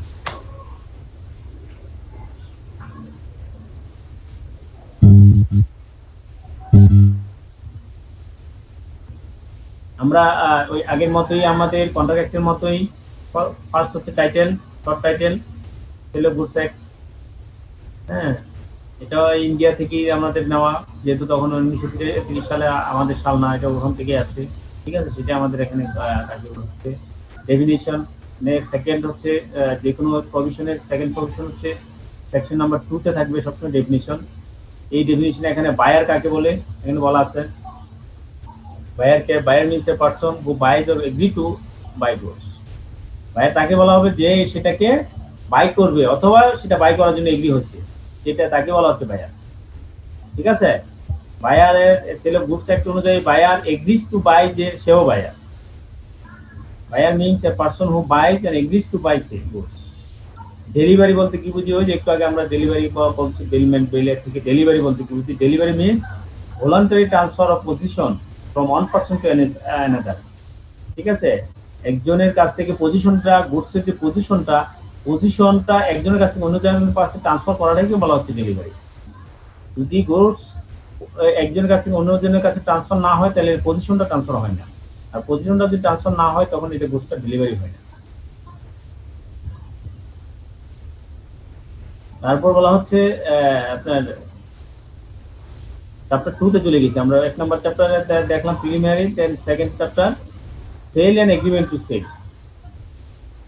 কন্ট্রাক্টের ক্ষেত্রে, এই ক্ষেত্রে যে কন্ট্রাক্ট ছিল গুড সেক্টরে যে কন্ট্রাক্ট, এই ক্ষেত্রে কন্ট্রাক্টের ক্ষেত্রে দুইটা হয় কন্ট্রাক্ট, একটা সেল ডাইরেক্ট হয়ে যা, অথবা আপনি এগ্রিমেন্ট টু সেল, তার সাথে সেল করার জন্য সেলের জন্য সে এগ্রিমেন্টও করতে পারে। A contract of sale of goods is a contract whereby the seller transfers or agree to transfer the property in goods to the buyer for a price. কোনো দামের, কোনো মূল্যের বিনিময়ে যদি সেলার গুডসটা ট্রান্সফার করে অথবা ট্রান্সফার করতে এগ্রি হয়ে থাকে ওই প্রপার্টিটা, তখন তাকে বলা হবে contract of sale. Contract of sale of goods তখনই বলা হবে যদি সে গুডসটা সেল করে, ট্রান্সফার করে, অথবা সে ট্রান্সফার করার জন্য এগ্রি করে থাকে। ঠিক আছে? There may be a contract for sale between one part owner and another. ঠিক আছে? এই যে কন্ট্রাক্টটা সেটা কি করতে পারে, one part owner and another, সে একজনের সাথে এবং অন্যদের সাথেও সেটা কি করতে পারে, এগ্রিমেন্ট করতে পারে। A contract of sale may be absolute or conditional. Contract of সেলটা কি হতে পারে, সেটা অ্যাবসলিউট হতে পারে, আবার কন্ডিশনালও হতে পারে। ক্লিয়ার? আমরা এর আগে যে কন্ট্রাক্ট করছি সেখানে কিন্তু আপনার কন্ডিশনাল ছিল না, কন্ডিশনালও ছিল, কন্টিনজেন্ট কন্ট্রাক্ট যদি হয়ে থাকে। এই যে কন্ট্রাক্ট অফ সেলটাও সেটা অ্যাবসলিউট হতে পারে, অ্যাবসলিউট মানে পূর্ণাঙ্গভাবে তাকে সেল করে দেওয়া, কন্ট্রাক্ট করা, অথবা কোনো কন্ডিশনের উপর ভিত্তি করে তাকে কন্ট্রাক্ট অফ সেল করা হয়েছে। গুডস কিন্তু সেল হয় না, কন্ট্রাক্ট অফ সেল হয়েছে। ঠিক আছে? আপনি খেয়াল করবেন, contract of sale may be absolute or conditional. Then where under a contract of sale the property in the goods in transferred from the seller to the buyer, the contract is called a sale. Sale কখন বলা হবে? Sell তখনই বলা হবে যখন গুডসটা transfer হবে। But where the transfer of the property in the goods is to take place at the future time or subject to some condition thereafter to be fulfilled, the contract is called an agreement to sell. তাহলে এখানে থেকে আপনি দুটো definition পাবেন। সেলের definition কি, agreement to sell কি। যখন গুডসটা ট্রান্সফার হয়ে যাবে তখন তাকে বলা হচ্ছে সেল। আর যখন গুডসটা ট্রান্সফার হওয়ার জন্য আপনি এগ্রিমেন্ট করলেন, সেটা ভবিষ্যতে এইরকম কিছু কন্ডিশন আছে, সেই কন্ডিশনগুলো যদি ফুলফিল করে, অথবা আপনি ভবিষ্যতে এইরকম একটা নির্দিষ্ট সময়ের পরে আপনি ট্রান্সফার করবেন, তখন তাকে বলা হবে এগ্রিমেন্ট টু সেল। ঠিক আছে? আপনি দারাজ অথবা আপনি যে কোনো অনলাইনের মাধ্যমে আপনি এখন যে একটা গুডস কিনলেন, কেনার জন্য আপনি তখন এটা আপনার এগ্রিমেন্ট হলো, সেটাকে বলা হচ্ছে এগ্রিমেন্ট টু সেল। যখন আপনাকে সেই অনলাইন ভার্সন যখন আপনাকে গুডসটা এনে পৌঁছে দিবে, ডেলিভারি করে আপনি যখন গুডসটা রিসিভ করবেন, তখন তো এটা সেল হবে। এর আগ পর্যন্ত এটা থাকবে agreement to sell. An agreement to sell becomes a sale.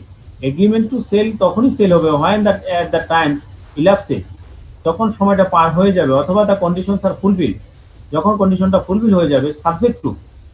ঠিক আছে? সময় পার হয়ে যাবা অথবা কন্ডিশন ফুলফিল হলেই হবে না, কিন্তু সাবজেক্ট টু আছে which the property in the goods is to be transfer. ওই সময়টা অতিবাহিত হয়ে যাবে, কন্ডিশনটা ফুলফিল হয়ে যাওয়ার পরে যদি গুডসটা ট্রান্সফার করে, তখনই এগ্রিমেন্ট টু সেল হয়ে যাবে সেল। এখানে মানে আপনার আসলে এই যে contract of goods sold act যেটা আছে সেটা খুব বেশি বড় না। আপনার চেষ্টা করুন মোটামুটি সবগুলো ইয়েগুলো পড়ার জন্য, আর আমার যে রেড মার্কগুলো আছে এগুলো মানে মুখস্থ করার জন্য চেষ্টা করুন।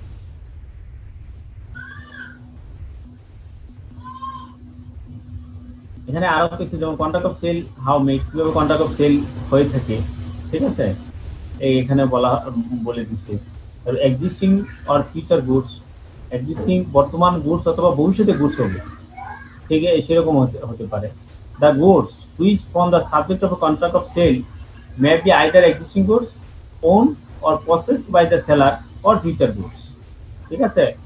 Contract of sale of goods যেটা আছে, সেক্ষেত্রে আপনার আছে যে বর্তমানে কোনো গুডস হতে পারে, অথবা ভবিষ্যতে সে গুডস তৈরি করবে, সেই ক্ষেত্রেও আপনার কি করতে পারে, কন্ট্রাক্ট অফ সেল গুডস মানে কন্ট্রাক্ট অফ সেল করতে পারে।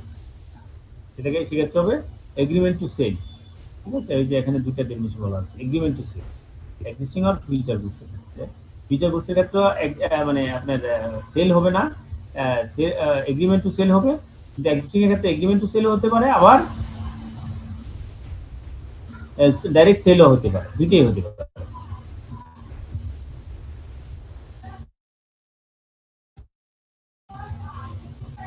There may be contract for the sale of goods at the acquisition of which the seller depends upon the contingency which may or may not happen. এগুলা তারপর এগুলো পড়বেন। Goods perishing before making of contract, contract তৈরি করার আগেই যদি goods perish হয়ে যায় সেক্ষেত্রে কি হয়?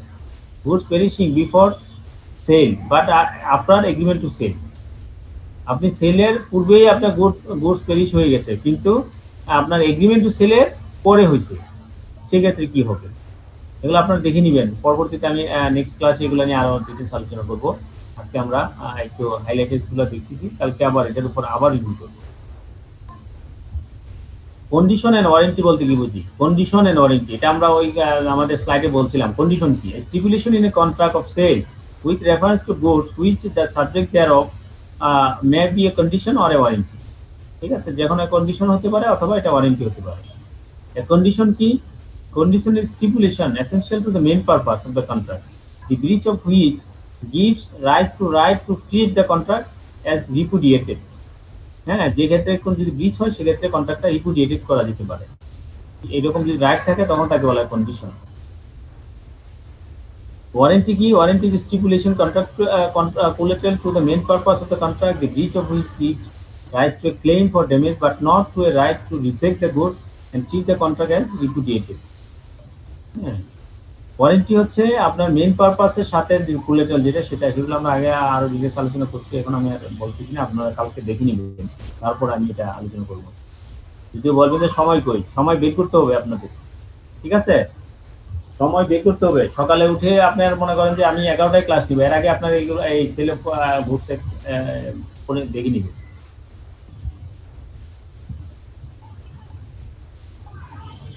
When condition to be treated as warranty, কখন কন্ডিশনকে ওয়ারেন্টি হিসেবে বলা হবে? When contract of sale is subject to any condition to fulfill the seller, the buyer may waive the condition or elect to treat the breach of the condition as a breach of warranty and not as a ground for relating to contract as repudiated. আপনার করেন।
ওকে, আমরা বলতেছিলাম when condition to be treated as warranty, কখন কন্ডিশনকে warranty হিসেবে treat করা যাবে। এখানে আপনি এগুলো দেখে নিয়েন, আমরা নেক্সট দিনে আমরা কালকে কথা বলবো।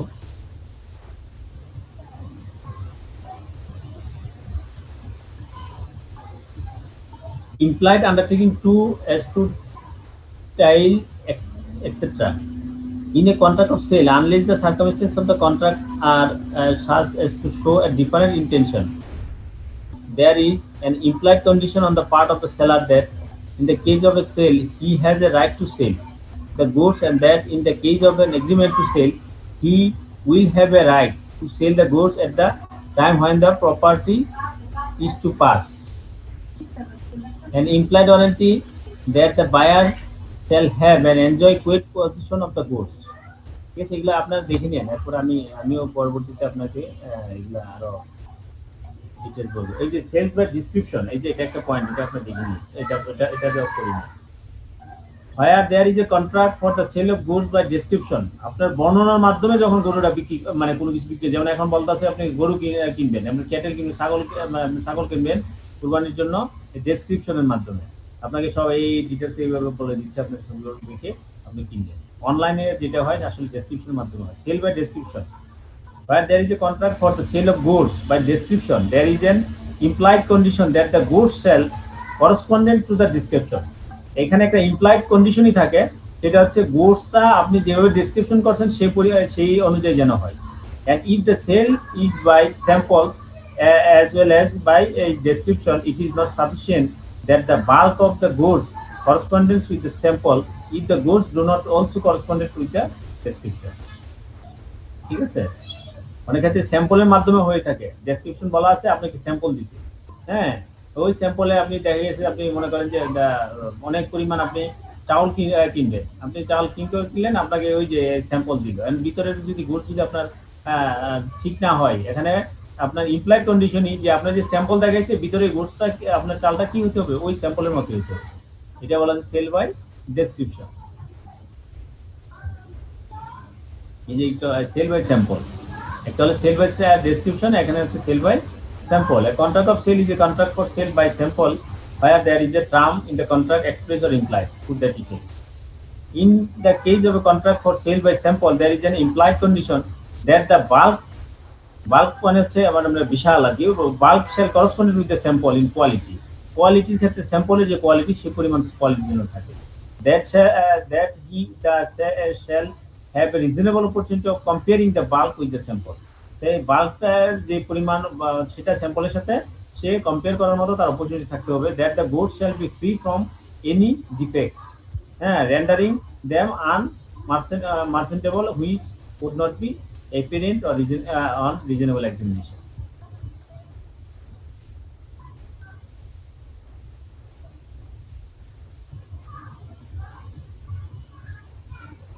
এখানে sale by ascertain goods and appropriation, এটা দেখে দিবেন।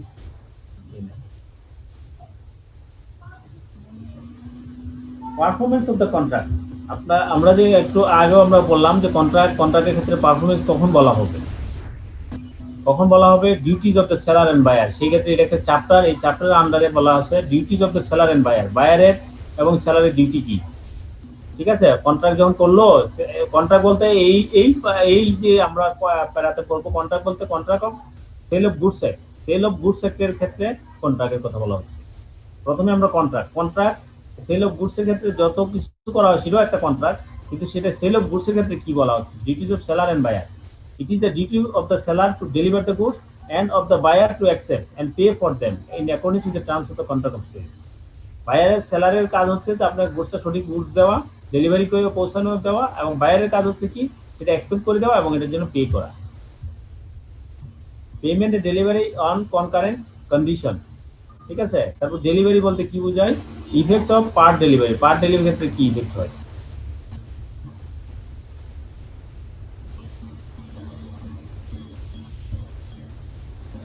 আনপেড সেলার বলতে কি বোঝায়, different. The seller of goods is deemed to be an unpaid seller within the meaning of this act when the full of the price has not been paid or tendered.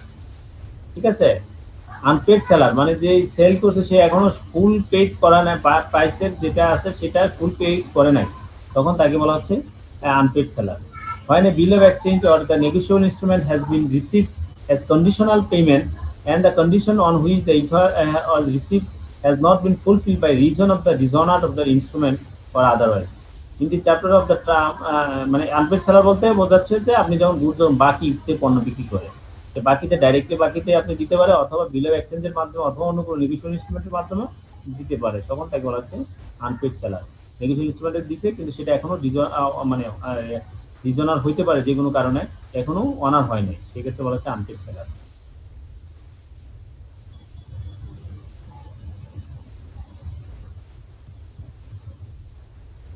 Damage for non acceptance, damage for non delivery, হ্যাঁ, specific performance, দিতে warranty, এগুলো আমরা কালকে দেখবো। ঠিক আছে, এই ছিল মানে আপনাদের কাজ হচ্ছে এটা, আজকে আমি আপনাদেরকে দিয়ে দিব, আপনারা এটা নিয়ে বাসায় সকালবেলা পড়বেন, পড়ে আমরা 11টার সময় ইনশাআল্লাহ এটা নিয়ে কথা বলবো। ঠিক আছে, আপনাদের এখন কোনো মানে আপনাদের সাথে আরো মানে পার্সোনাল কথাবার্তা অথবা আপনাদের কোনো মানে কোশ্চেন থাকলে বলতে পারেন। স্যার আগামী ক্লাস টাইম 11টায় মেল আসে নাই না? মেল সকালে দিবে যদি না দেয় আর কি, 11টায় আমরা ক্লাস করবো। মেইল আসছে তো। মেল আসছে? জি জি স্যার আমার একটা প্রশ্ন ছিল স্যার। বলেন। স্যার আমি একটু ক্লারিফাই হওয়ার জন্য, কারণ গত ক্লাস মিস করেছি, আমরা ল অফ কন্ট্রাক্ট চ্যাপ্টারে আপনার লেকচার শিটটা দেখতেছি, তারপরে the sales of good act যেটা, আর হচ্ছে আমাদের যে কন্ট্রাক্ট অ্যাক্ট 1872, এই দিনটা তো দেখবো স্যার নাকি? হ্যাঁ হ্যাঁ, কালকে আমরা স্পেসিফিক্যালি আপনার সময় কম, 11টার সময় ক্লাস নিব, সেই জন্য আপনি সেল অফ গুডস অ্যাক্ট দেখবেন। মানে না, আমাদের এই চ্যাপ্টারের জন্য ল অফ কন্ট্রাক্ট যে চ্যাপ্টারটা, দুইটা অ্যাক্ট দেখবেন। একটা হচ্ছে সেল অফ গুডস অ্যাক্ট, আর হচ্ছে আপনার কন্ট্রাক্ট অ্যাক্ট, আর আপনার যে লেকচার শিটটা আছে, এই তিনটা মিলে শিটটা আলটিমেটলি এই দুইটা পড়লে আমার লেকচার শিট এমনি কভার দিবে, লেকচার শিট এখান থেকে নেওয়া। আচ্ছা, না অনেকগুলো স্যার সালের কোশ্চেন কিছু দেখতেছি আমরা। কোশ্চেন তো আর হবে এগুলো থেকে আসবে। হ্যাঁ, এবং সালের কোশ্চেন গুলো নিয়ে একটা সেশন করেন স্যার আমাদের জন্য, শেষ হয়ে গেল। এটা করছি তো আমরা, সেশন করে ফেলছি। না চ্যাপ্টার ওয়াইজ আমি সালের কোশ্চেন বলে দিই। আচ্ছা ঠিক আছে, আমরা এই যেমন আপনার এই যে কন্ট্রাক্ট অ্যাক্টের ক্ষেত্রে আমরা যেটা করছি, আমরা সেগুলো আগে আমরা অলরেডি আলোচনা করে ফেলছি। ঠিক আছে, আচ্ছা স্যার একটা কোশ্চেন ছিল। বলেন স্যার, লাস্ট পরীক্ষায় যে সেল অফ কন্ট্রাক্ট একটা আসছিল, কিন্তু স্যার এত বড় কি লেখা সম্ভব পরীক্ষায়? এক টিচার গুলো আসছে না? হ্যাঁ, সেল অফ টিচার গুলা। জি স্যার, এই স্যার কি তাহলে হেডিং গুলো লিখে দেবো নাকি? হেডিং গুলো যতটুকু পারেন আর কি। আচ্ছা, সব তো হেডিংও পারবেন না। ঠিক আছে, 10 মার্কের জন্য তো স্যার এত বড় কোশ্চেন পারবেন না, যতটুকু পারেন আর কি। অর্থাৎ এখান থেকে যেমন মনে করেন যে সেল কি, সেলের ডেফিনিশন কি, এগ্রিমেন্ট টু সেল কি, তারপর হচ্ছে কন্ডিশন কি, ওয়ারেন্টি কি, হ্যাঁ, তারপর হচ্ছে sale by sample, sale by description, এই করে অ্যাকসেপ্টটা নিজের অ্যাকসেপ্টটা দিয়ে দিবেন, মানে এইগুলো ইত্যাদি ইত্যাদি। ঠিক আছে, ঠিক আছে স্যার একটা কোশ্চেন হচ্ছে যে 10 মার্কের জন্য আমরা মোটামুটি কয় পেজ লিখলে মানে একটু স্ট্যান্ডার্ড মার্কের অ্যানসার হবে আমাদের? এটা আপনারা মানে কোশ্চেনের এক্সপ্রোপ্রিয়েট আনসার দেওয়া যাবে না, কারণ খাতায় দেখা গেছে যে আপনার একজনের লেখা 1 পৃষ্ঠার লেখা, আরেকজনের হচ্ছে 5 পৃষ্ঠার লেখা। জি জি স্যার। ঠিক আছে, এইভাবে লেখে। একজনের দেখা গেছে পৃষ্ঠা দিয়ে এত সুন্দর করে ছোট, আপনার 2 পৃষ্ঠা লেখা আপনার অন্যদের জন্য 10 পৃষ্ঠা লেখা সমান হয়। ঠিক আছে, সুতরাং আপনার কথা হচ্ছে, আমি যখন যেটা বলি সেটা হচ্ছে সবসময় আপনাকে বলি যে আপনি লিখবেন আপনার লেখা কোয়ালিটির উপর। আপনি স্পিডে লিখতে পারেন, সেই ক্ষেত্রে আপনি 10 পৃষ্ঠায় লেখেন না। আপনি 10 নম্বর জন্য আপনি 10 পৃষ্ঠা লেখেন, আমি খুব স্পিডে লিখে আপনি 100 নম্বর আনসার করতে পারবেন, আপনার এই 3 ঘন্টায় আপনার সেই ক্যাপাবিলিটি আছে, সেক্ষেত্রে আপনি অনেক বেশি লিখবেন। আবার আরেকজন আছে, সে তার লেখার কোয়ালিটি খুব ভালো না, সে দ্রুত লিখতে পারে না, আস্তে আস্তে লিখতে হয়। সেই ক্ষেত্রে সে কি করবে, সে শুধু জিস্ট পয়েন্টগুলো দিয়ে ছোট ছোট করে 10 নম্বরের জন্য সে 1 পৃষ্ঠা লিখে দিলে সে সবগুলো 100 নম্বর আনসার করতে পারবে। সেক্ষেত্রে সে 1 পৃষ্ঠা লিখবে, মানে আপনার লেখার স্পিডটার উপরে ডিপেন্ড করবে আসলে। আপনার উদ্দেশ্য হচ্ছে, আমি সবসময় বলি সেটা হচ্ছে আপনি যেন আপনি ধরে নেন যে আপনি কোশ্চেন 100 নম্বর আপনি পারেন, এবং 100 নম্বর ফুল না পারলেও আপনি আপনার বেসিক পারেন, সেক্ষেত্রে আপনি অবশ্যই 100 নম্বর আনসার করে আসবেন। সেইটার জন্য যতটুকু লেখার দরকার যেখানে আপনি ততটুকু লিখবেন। ওকে, থ্যাংক ইউ স্যার। আপনি ফুল আনসার করে আসবেন। নেক্সট আর কোনো কথা থাকলে বলতে পারেন।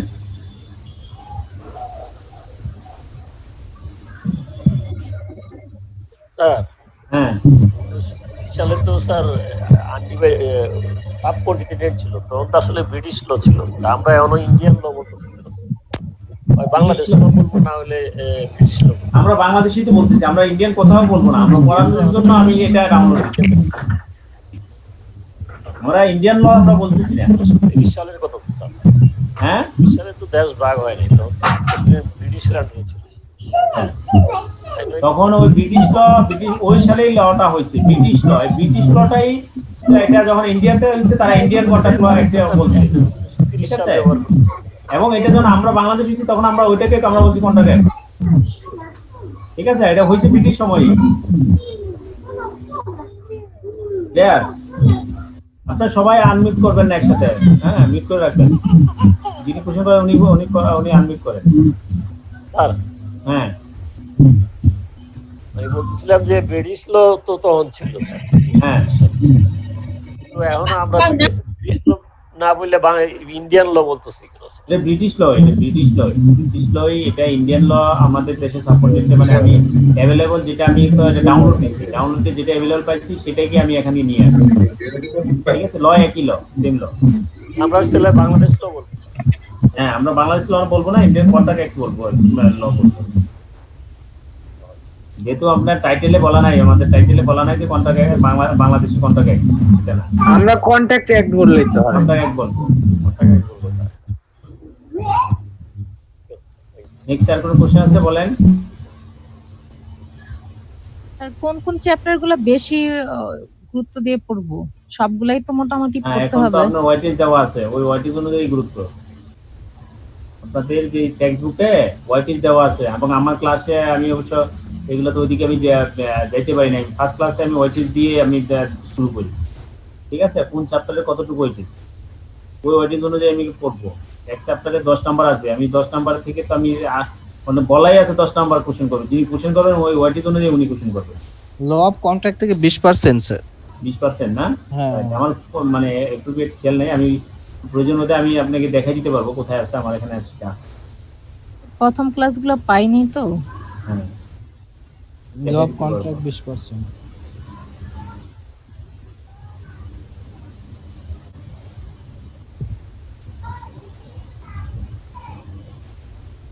স্যার সব ক্লাস শেষ হয়ে গেলে একটা রিভিউ ক্লাস নিয়েন স্যার, মোটামুটি। পারবো মনে হয় পারা যাবে। হ্যাঁ রিভিউ মানে ফার্স্ট চ্যাপ্টার থেকে কি কি এবং প্রথম দিকে কি কি চ্যাপ্টার পড়ানো হয়েছিল একটু পারা যাবে। review করে কারণ দিন। হলো কি আমাদের যেই আমি যে ক্লাসটা এখানকার আমার যে স্পিডে আমি ক্লাস নিচ্ছি, জি স্যার। আমার ক্লাসে যখন আমি ফিজিক্যালি ক্লাস নিতাম ওই অতটুকু পর্যন্ত পড়াইতে পারতাম না, কিন্তু এখানে সব সম্ভব, এখানে অনেক বেশি জি স্যার। পড়ানো যায়। জি স্যার, স্যার অনলাইনে। স্যার ঈদের আগে কি আমাদের ক্লাস শেষ হতে পারে? না আমরা তো করতে পারবো না, আমি বুধবার পর্যন্ত ক্লাস নিব টানা প্রতিদিন। বুধবার? হ্যাঁ বুধবার রাত্রে 9টায় নিব, বৃহস্পতিবার নিব না। স্যার আগের ক্লাসের গ্রামে যাবো, গ্রামে গেলে আমার নেটওয়ার্ক কভার দিবে না, ক্লাস নেওয়ার মতো নেটওয়ার্ক নেই। ঠিক আছে, তাহলে আমরা 29 তারিখ পর্যন্ত নিব। আর ঈদের পরে মানে বেশি দিন বন্ধ রাখবে না, 2-3 দিন বন্ধ রাখবে। আমরা ওই 2-3 দিন বন্ধ শেষে আমরা টানা 2-3টা ক্লাস নিব। অর্থাৎ ঈদের পরের সপ্তাহে আগস্টের 6 তারিখের ভিতরে আমি শেষ করে দিব, অথবা 8 তারিখ, শুরু করতে গেলে 8 তারিখ।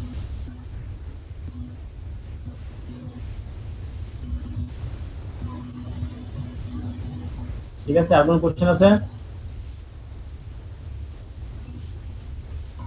না স্যার কোশ্চেন নাই। আপনাদের আগের ক্লাসের ওয়ার্ড ফাইলগুলো কোথায় পাওয়া যাবে স্যার? ওই যে এগুলোই পাবেন আপনি, তো ওই যে ফেসবুক গ্রুপে সব আছে, আপলোড দেওয়া আছে সব। আপনি ফেসবুকে সব আছে, গুগল ড্রাইভে সব আছে,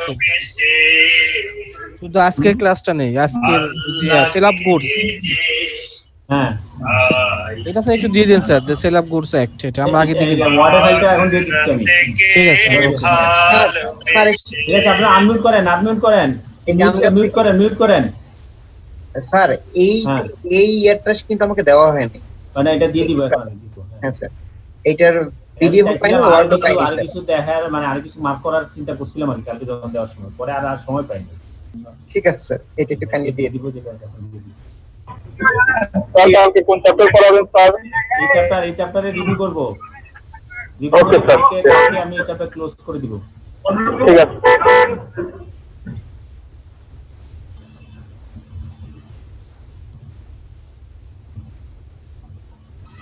ঠিক আছে, তাহলে আপনারা মানে অবশ্যই মানে এখন আপনারা দেখবেন, এই চ্যাপ্টার না দেখলে কিন্তু হবে না। আপনারা এখন না পারেন সকালে হলে অবশ্যই যারা আর্লি ঘুম থেকে ওঠেন তারা সকালে দেখবেন, আর যারা লেটে ঘুমাইতে যান তারা দেখে তারপরে ঘুমাবেন। আমি এখনই দিয়ে দিব আপনাদের, মেলে দিয়ে দিব আর সে আপলোড করে দিতে হবে। কালকে তো স্যার আমাদের 11টায় ক্লাস না স্যার? 11টায়, হ্যাঁ ঠিক আছে। ক্লাস আপনারা যদি করেনি কন্টিনিউ করবেন, এখন তো আসলে কন্টিনিউ করা যায় ক্লাস। আগে আমি ডিসকারেজ করতাম ক্লাসে অনেক ক্ষেত্রে, অনেকে যে যদি আপনার মনে করেন যে না ক্লাস না করলে হবে, সে না করলেও হয়, কারণ আইসিএমতে যেতে হবে 1.5 ঘন্টা, আসতে হবে 1.5 ঘন্টা, 3 ঘন্টা, ক্লাসে থাকবেন 1.5 ঘন্টা, 4.5 ঘন্টা, 4.5 ঘন্টা বিনিময়ে আপনি 1.5 ঘন্টা শিখতেছেন। তারপরে স্যার আমরা ওই যে অফিস করে ফিজিক্যালি গিয়ে যে অ্যাটেন্ড হয়ে যে ক্লাস করাটা আমরা এখন মানে এনজয় করতেছি স্যার, এবং ইয়া হচ্ছে স্যার এনার্জি স্যার, লস আমার বাসা থেকে 2.5 ঘন্টারও বেশি লাগে, উত্তরা এটাই। থেকে প্রচন্ড জ্যাম। অনেকের জন্য এটা বেনিফিট হচ্ছে। একটা ক্লাসের জন্য দেখা যায় 5 ঘন্টা আপ ডাউনই 5 ঘন্টা। স্যার আমি এতক্ষণে অফিস শেষ করে তারপর বাসায় যাচ্ছি গাড়িতে। স্যার দিনের চেয়ে রাত্রে ক্লাস ভালো স্যার, রাত্রে 9টায় এই ক্লাস ভালো স্যার, দিনে বাদ দিয়ে রাত্রে নিলেই ভালো হয়। রাত্রে তো নিছি, এখন তো সব বাদ দিয়ে দিছি। দিনে শুধু শুক্রবারেরটা 11টায় থাকবে। দিনে যারা জব করে তাদের জন্য তো পসিবল হয় না, সবার জন্য পসিবল হয় না। এবং এই ফিক্সড সাবজেক্টটা আসলে সবারই আছে তো, ওই চিন্তা করি। কিন্তু তারপর পার্টিসিপেন্ট কিন্তু আজকে বেশি হয় নাই। আমি ভাবছিলাম যে পার্টিসিপেন্টকে কিভাবে বাড়ানো যায়, তো ওনারা বলতেছে যে ওনাদের কাছে যে রেজিস্ট্রেশন নাম্বার আছে সেইগুলোই পার্টিসিপেন্ট দেয়। আসলে বাইরের যারা তারা ওইভাবে পাচ্ছে না, এই জন্য বাড়বে না। স্যার কালকেও কি রাত্রে নেওয়া যায় না? শুক্রবার তো মোটামুটি সবাই ফ্রি থাকে। কারণ শুক্রবারে এই জন্য রাত্রে নেই নাই, শুক্রবারে অনেক সময় প্রোগ্রাম কি হয় আপনার আইসিএমএতে সিপিটি থাকে, বিভিন্ন প্রোগ্রাম থাকে, বিশেষ করে শুক্রবারে থাকি। ঠিক আছে, কালকেও একটা প্রোগ্রাম আছে। তো অনেক সময় আমি সিপিটিতে অংশগ্রহণ করতে চাই, তখন আপনাদের এই ক্লাসটা যদি সেট রাখি তাহলে আমি ওই সিপিটিতে অংশগ্রহণ করতে পারি না। ঠিক আছে, কালকেও প্রোগ্রাম আছে ইন্টারন্যাশনাল আপনার সারা পুরা সাউথ এশিয়ান যতগুলো মানে প্রফেশনাল বডি আছে সব মেম্বাররা মানে ইয়েতে আছে। ঠিক আছে, তাহলে আমি ক্লোজ করে দিচ্ছি। আপনারা ভালো থাকেন। Thank you sir. ওয়েলকাম। ঠিক আছে স্যার, ভালো থাকবেন স্যার। আসসালামু আলাইকুম স্যার। স্যার আসসালামু আলাইকুম স্যার, ভালো থাকবেন স্যার।